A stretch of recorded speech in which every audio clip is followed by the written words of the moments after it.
ver, excelentes palabras por el señor Ángel Nido. Y ahora tenemos a Joe Bryan. Y la conversación va a ser, what's the problem? Joe Bryan is an advisor and investor at Antillon Capital.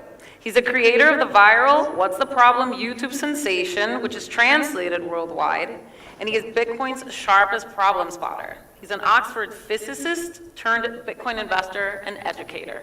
Please give a hand and a welcome to Joe Bryan. Thank you. Okay, well, good morning, everybody. I feel there may have been some overselling in that introduction.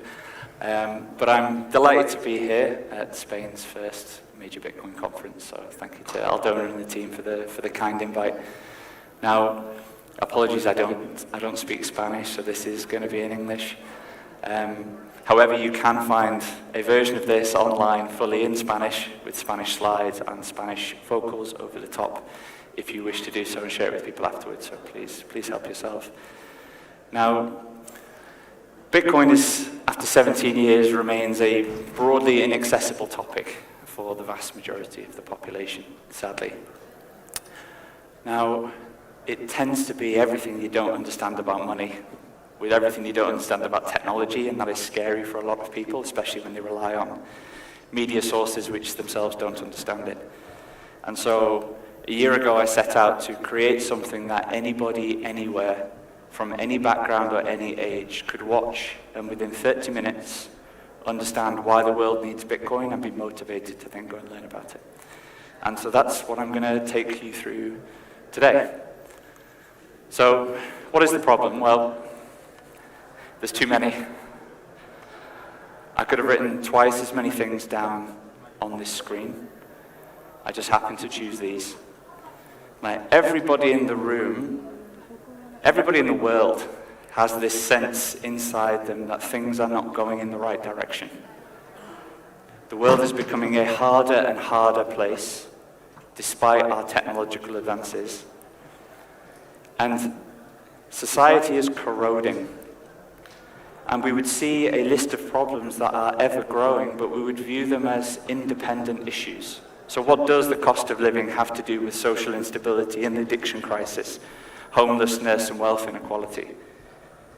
They're not, in fact, separate issues at all. They all share one common cause, and that is the quality of our money.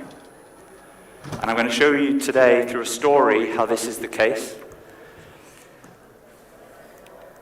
So imagine we're on a far-off world, and there's hundreds of smart people traveling on a ship across the vast ocean, and they run aground on a deserted island. Now, this deserted island is so far from everywhere else, it's effectively cut off, but it's resource-rich, and it has everything they could possibly need to rebuild society. So, given they've come from an advanced civilization, they know ultimately where they're going to get back to, but they're starting again from nothing. Now, the first order of the day is, if we're going to rebuild this civilization, we're going to need some monetary framework in which to operate. How do we trade with each other? And for the very first time, they're faced with the question of, well, what makes good money?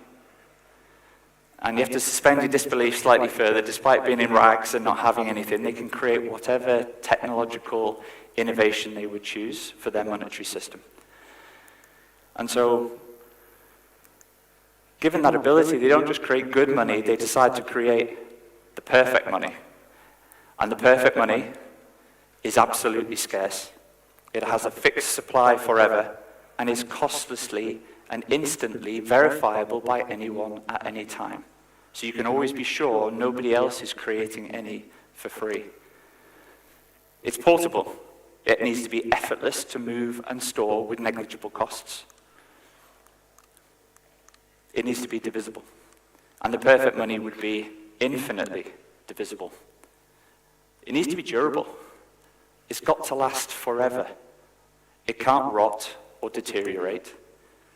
And it needs to be fungible, something that many people take for granted. Every bit of it forever needs to be the same as every other bit. It needs to be acceptable, so that everyone, everywhere, can both send and receive it. And importantly, it needs to be censorship resistant. You hold it yourself.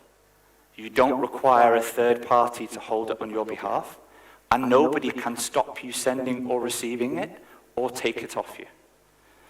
So that's great. They'll agree on the characteristics of perfect money, but now a disagreement arises. Two leaders emerge on the island. One, Satoshi. He says, given these are the characteristics of perfect money in which we all agree, given the characteristics, they're never going to change. We should lock that in, and that becomes our money. Whereas Fiatello says, well, I agree, of course, those are the characteristics. However, what if the people we put in charge decide at some point to make a change? There may be an emergency or some rationale why we need to change one of those characteristics of perfect money. Although I don't think anyone ever will, I think we should have the perfect money, but we should also have a big red button. And that big red button, you can press it at any time and change any of these characteristics if you need to. Of course, no one ever will, but it'll be there just in case. Anyway, Satoshi cannot get on board with this. He builds a massive wall right down the middle of this island. And this wall is so big, it cuts off the trade and the communication from both sides. And on one side, they use Satoshis, which is perfect money always. And on the other, they use Fiatellos, which is perfect money for now. But to begin with, they're functionally the same money. They are perfect money. But the order of the day for the population is just, at this point, survival. Everyone's doing their own fishing for their food, cutting down trees for firewood and building materials and building their own shelters. It is not a very efficient situation. There is very limited excess of anything and almost no trading because there is no excess. But humans being humans, we're better at some things than others. Some people are better at fishing, some people are better at cutting down trees. So we specialize. And so you now have people who spend all their time fishing, others who spend all their time chopping down trees. They get better at it. They get better at it, they're able to produce more in less time, and their output is of a higher quality. And the more they do it, the more the quality increases. So what happens now is that there is excess supply. Prices start to fall, and quality starts to go up. And there's active trading, because you can't build a house out of fish. You can't eat wood. People are forced to trade with each other. And there's not just one fisherman, there's not just one woodcutter, there's lots, and they're all in active competition with each other. And everybody on the island is making a decision on each purchase based on two things. I want the highest quality at the lowest price. And so the specialization, the competition drives prices lower and quality higher, and now there is active trading in this perfect money. And over time, as people get better at their processes, they continue to innovate. They produce excess time for themselves to reflect, to think about processes, to figure out new ways of doing things, open up new specializations, further driving efficiencies, driving prices lower, quality higher. And they invest in one another. The fisherman takes investment from the woodcutter. He can now build a boat to catch more fish, increase the supply, bring new types of fish to the market. So in a free market with perfect money, prices go down forever, and quality goes up forever. And so what do we see? On both sides of the island, the purchasing power of the money starts to increase. The productivity of the society accrues to the money. The price of tomorrow is lower than today, and it raises the quality of life for all the population on both sides of the island. The money itself is becoming more valuable over time, until these guys come along. Right. And it doesn't matter if it's left or it's right, or it's big, small, doesn't matter. They're all the same when it comes to this. However well run any government is, at some point in time, it will hit a deficit. Now, we're all very familiar with these today, where the amount that you're spending exceeds the amount that you're bringing in tax. Now, in order to balance the budget, you've got to do one of two things. And this is where we see the divergence. So for Satoshi, he only has two choices to balance this budget. He can raise taxes, or he can cut spending, or maybe some combination of the two. Whereas Fiatello, he has exactly the same set of choices, but he also has a big red button. And they're both up for re-election. And Fiatello knows that if he raises taxes or he reduces spending, it's going to cost him votes. And so just this time, he's going to press the big red button and produce some extra Fiatellos to cover the gap for the government. And the consequences, well, for Satoshi, not great. He loses the election. He wasn't able to hide those changes from the population, but the efficiency of the economy improves. And a better level of social sustainability is reached because the population understand. They understand there is no free money. They understand what we raise in taxes is what we can spend in spending. But prices continue to fall and quality continues to go up. Whereas Fiatello, brilliant, gets re-elected and there are no consequences. The population don't even know. But now something has changed. What's happened? He's hit the big red button and he's printed some extra Fiatellos for the government. He's debased the currency. So overnight, the amount of Fiatellos in the system has gone up, but the amount of goods and services in the economy remains the same. And this has three core impacts. The first is it distorts the price signals in the free market. The second is that it increases business input costs for everybody. And the third is asset inflation. Now that first one, on the island, previously, the only reason any prices would change is because there's a change in demand or supply. But when Fiatello prints these extra Fiatellos, they go into the pocket of the government, they find their way into the economy when the government spends it with those businesses close to the government. This looks like extra demand. It's not extra demand. It's just extra Fiatellos. But it causes the prices in those areas to go up, which is a signal to all the active capital, active entrepreneurs across the economy that there is a supply-demand imbalance close to the government. There's more profitability to play for. So what happens? It attracts that active capital. It attracts those active participants closer to the government to compete for this extra profitability.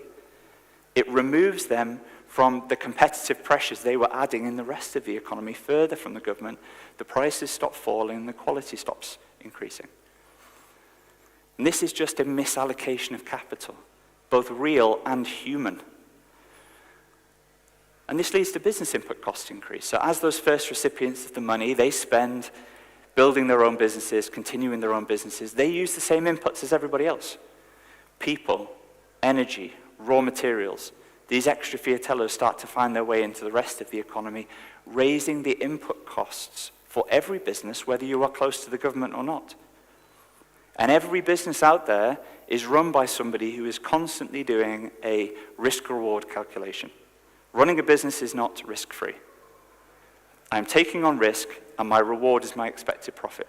If my input costs go up, my expected profit is reduced. It will reach a point for some where the expected return is no longer sufficient to run the business. I'll close the business, I'll go and work for someone else. They can take that risk.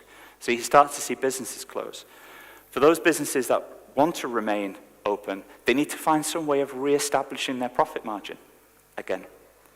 This is not businesses being greedy, this is businesses reacting in a defensive manner to the aggressiveness of the government, undermining the economics of their businesses. And they could do this through one of three ways. You can pass on the price increase direct to the customer. So if you're building a product, it's still the same size, same quality, just now it costs more, and you pass it straight on. You can keep the price the same and keep the quality the same. I'll just make it 10% smaller. I'll maybe repackage it as well. The customer maybe won't notice that the price, that they're now getting less for the same. And this is semi-visible inflation. So consumer price increase, very visible. Shrinkflation, semi-visible. And then the third way is to try and find some way to reduce your input costs again by compromising on the product. And this is hidden inflation. And all of this is just consumer inflation. The only source of consumer inflation is the money printer. Now those first two, if the customer is now paying more for the same, or paying the same and receiving less, it's impacting their affordability. The population is suffering. They are getting poorer. If a business instead tries to go down the route of reducing costs, the easiest way to do that is just to fire people. So Fiatello starts to see an increase in unemployment across his side of the island, and now it gives him an extra problem to have to deal with. How do I help support all these recently unemployed people? But the more insidious way is that you compromise on the quality of the product. It looks the same, but it's different. Manufactured products now break after 12 months, not 24 months. That's massive inflation. It looks the same, but the quality is corrupted. The quality is undermined. But it's not just consumer products, it's the things you use once. So Fiatello starts to see the food change on his island. The food that was previously full of fresh ingredients is increasingly constituted of industrialized sludge. And this means humans start consuming things they should never have been consuming. And he starts to see a rise in obesity across his side of the island and knock-on secondary health issues, which obviously is not good for the population, puts pressure on the government to now support these people, but also undermines the productivity of the whole economy because people can achieve less. Now that third one, asset inflation, Fiatello thinks he solved economics. He's like, I hit the big red button, I print all these extra Fiatellos, all the assets go up in price and everybody's richer. This is amazing. But not everyone's richer. The people who own the assets see those go up when measured in Fiatellos, but the people who are suffering the most from day-to-day living costs and reduced affordability tend not to own the assets. So he sees a wealth inequality appear across his island. He also sees increased levels of homelessness.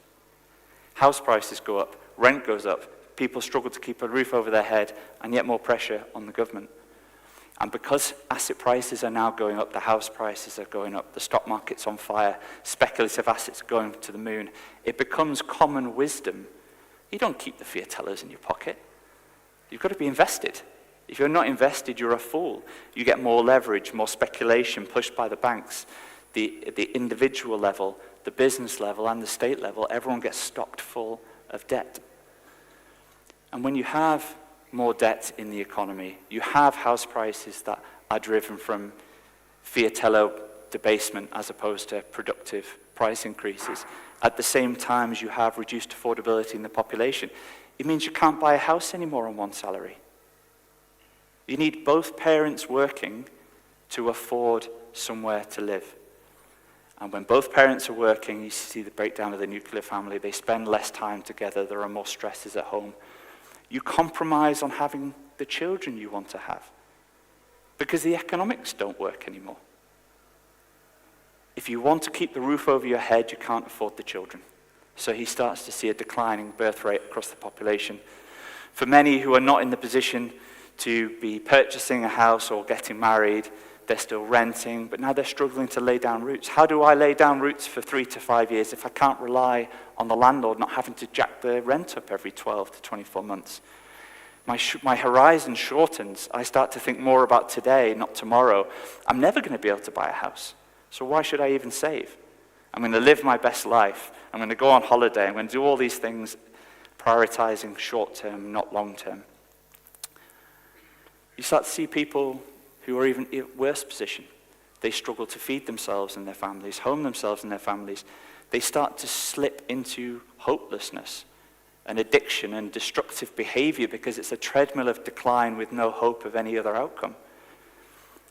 And all of this drives a mental health crisis across the population, which again puts more pressure on the government. And the government now, to deal with all of these issues, has to misallocate more capital back into the market, further distorting the price signals and driving a continuation of the cycle. And between the misallocation of capital and the increased leverage in the economy, it sows the seeds of the next emergency, and now he's stuck. The only way to deal with this is to press the big red button again. And now he's realizing that maybe this wasn't consequence-free. But now he's lurching from crisis to ever bigger crisis. He hits the big red button, he debases the currency, and he creates a bigger government. And he sees a sprouting up of a set of parasitic industries around the government. The government becomes increasingly reliant on these industries to help it maintain social stability. It becomes very unclear to the population where the government ends and these industries begin. The government starts to become protective over the industries over and above the population rather than the other way around. The industries themselves push to be regulated. You have to regulate us to protect the public. But all regulation does is reduce competition. It solidifies the position of the top 2, 3, 4, 5 businesses close to the government where the boundary becomes indistinguishable. The regulators come from the industries, regulate the industries, and then go back to the industries after a couple of years. And because of the destruction of competition, prices stop falling. Quality stops improving, and prices go up and quality falls. And he realizes this is no longer free market capitalism. This is crony corporatism. And then the media gets captured. The government becomes ever shakier on its hold on authority. It starts to clamp down on misinformation or disinformation, or anybody that holds any view outside of the formal narrative, whether the formal narrative makes any logical sense whatsoever. And when you have a captured media and a military-industrial complex fomenting strife on foreign shores, you get the creation of the forever wars. And the forever wars are actively supported by the population. Because all they see in their media is, we've got to do this because it's the right thing to do. And between the forever wars, the banking system bailouts, and the excessive debt, it sows the seeds of the next emergency. But just this time, it's so much bigger. And he has no choice. He's got to press the big red button again. But now there's a massive erosion of trust. Every time this cycle goes round, more and more people wake up to what is happening. And it continues until something breaks. Now he's getting very worried. So what's happened to the money? Well, it's no longer going up in purchasing power, 3% a year. He's destroyed the mechanics of the free market. He's undermined the productivity of society, and he's printed a truckload of money on top. The money is now melting. So what's happened? Well, for the poor who are on fixed wages, low income security, and own no assets, they cannot win. It's terminal decline. For the middle earners, middle class, typically fixed salaries, greater level of income security, they may own some assets, mainly their home, but they can never sell their home and realize that gain because they've got to live somewhere. For them, they are becoming the new poor. Well, surely the wealthy are doing well. Run businesses, have mainly asset investments. Well, they're doing well when they look at their wealth when measured in fiatellos. It goes up. But their share of the pie is declining. The rate at which fiatello is printing the extra money outstrips the rate at which their portfolio is increased when measured in that extra money. It's death by 1,000 cuts. The only sector doing well are the politically connected, those who are the recipients of the benefits of the money printer. And perversely, they earn more and their security is higher the more society declines. It is industrialized theft at the expense of everybody. And so now, so much time has passed, the wall starts to crack. And for the very first time, people and capital can flow from one side to the other. And on one side, you've got Satoshis increasing at 3% a year, and on the other side, the money is melting. So you can imagine what happens. And this sums it up. On a fiatello standard, your money is stealing from you. On a Satoshi standard, the whole world is working 24/7 to increase your purchasing power. But now, because there's a hole in the wall, the escape valve is open. People realize they cannot save in fiatellos, so they sell their fiatellos to buy Satoshis. The fiatellos decline further in value, triggering yet more budgetary and currency crises for fiatello to deal with. And he only has one choice. He's going to press the big red button again. But now printing fiatellos is not enough because there's a leak in the system. The faster he prints, the faster they leave. So he has to change another aspect of perfect money. He has to remove the censorship-resistant nature. He now decrees, you've all got to keep your fiatellos in the bank. You can't hold them yourself anymore. The bank will hold them all for you. They will check every transaction and make sure you're safe. If it's a fraudulent transaction or you're not safe, they'll block it. He may even prevent you acquiring Satoshis at all through the banking sector. He certainly makes it more difficult. But people and capital can always find a way, and the cycle continues. But importantly, it's not just the money. The people leave. The productive, the most mobile people leave. You cannot build a life on sand. So where does it end? Well, one of four places is either sustained inflation or hyperinflation from fiatello, but you can only steal from people for so long at such a rate without people waking up and doing something about it. It's definitely asset seizures. Now that all the fiatellos are in the bank, he'll wake up one day and realize, I cannot fill this black hole. We're all in it together, and the population will be bailed in, much like Cyprus in 2013 in the financial crisis. If you held over 100,000 euros in the bank, overnight the government took 45% to bail out the banks from their own mismanagement. Or like the US in 1933 when they made gold holdings illegal for the individual. If you were caught with gold, it was 10 years in prison or $10,000 fine. You had to go and exchange it at the bank for dollars, which they immediately devalued. It's extreme political outcomes. The people don't understand where the problems have come from. The government does not educate them as to the dangers of the big red button.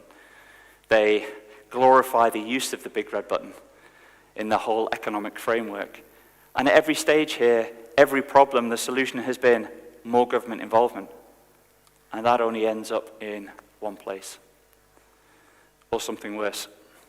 But in all of these scenarios, people want to hold the Satoshis and not the fiatellos. And so he only changed two of the core characteristics, and look where he ended up. Now, the reveal, the US dollar is just a terrible version of the fiatello. It's corrupted on the same two measures, and it's compromised on the other five. And the US has a major fiatello problem. This is their budget from last year. They had a deficit of 2 trillion on 6 trillion of spend. There is no way to balance that budget. They even had the most productive man in the world, Elon Musk, spend the first 6 months of last year trying to fix this. Full access to everything, full backing of the White House. Not only could he not fix it, he couldn't even reduce it. And now he's given up. And the US is already 38 trillion in debt. And this blue line is the US debt, the red line is the US money supply. And since 1971, when they brought the link to the gold standard, the US has been able to print as much money as it likes to serve its own needs. And when you're 38 trillion in debt, losing 2 trillion a year with no way to fix it, and have made promises to pay another 50 to 200 trillion in the future, you just haven't had to write the check for it yet, through Medicare, Medicaid, Social Security. There is no way to fix this. The only way to meet these obligations is just to print more dollars. And so the money printer is systematically destroying the US dollar's purchasing power, but the US dollar is the best we have. Most people around the world would swap their own currency for the dollar in a heartbeat. Anybody who lives in Venezuela, Sudan, Syria, and Argentina has basically lost everything over the last 10 years. All their economic energy that they've tried to store in their fiat currency has been destroyed versus the dollar. Some currencies have ceased to exist completely. And the unfortunate reality is that nothing stops this train, as Lynn Alden would say. There is no way out. There is no way out from governments. All the currencies are going to zero. And the conclusion is the history of government management of money has, except for a few short happy periods, been one of incessant fraud and deception. That'd be pretty depressing if there wasn't a solution. But there is. And that's the only solution. The only solution is to separate money and state. Nobody, anywhere, should have access to a big red button. Nobody should be able to print for free what you have to work for, what you have to exchange your life for. So hopefully you can see, if we can fix the money, we can fix everything. The solution, of course, is Bitcoin, and I hope this has given foundations for all of the interesting talks to come over the rest of the day. So thank you very much.